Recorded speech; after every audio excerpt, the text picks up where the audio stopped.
Most people know that if you're going out for a swim, there is risk. I used to be a lifeguard, and so we were out in the water, and I'm normally on the lake paddleboarding, and all of a sudden this storm just blew in, and I didn't have a life jacket on. So just to think that a really strong swimmer can be out there treading water and really pushing themselves. Wearing a life jacket really at all times is so important. This is National Drowning Prevention Week, the annual check-in reminding all swimmers that if you don't know the risk, a trip to the watering hole, even if you don't plan to jump in the water, can be deadly. It's important things is that we look at the numbers that are out there and really quite tragic that we continue to see drownings every year. Last year, there was 98 accidental drowning deaths in BC. More than half of those incidents happened during the summer, and 77% were men. But what we do know is that most people who drown never intended to enter the water.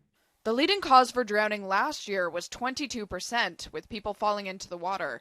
33% of incidents happened in rivers and 24% in lakes. We really have to be more observant and more respectful of water, whether it be a pool or in the ocean or into a lake. The good news is the number of drownings in BC is trending down, 18% from last year. That said, the factors at play remain the same. Drugs or alcohol consistently contribute to 40% of cases overall, and in more than 50% of incidents involving people 19 to 69 years old. Drinking and swimming do not mix, and they do not mix just in the way that drinking and driving doesn't work either.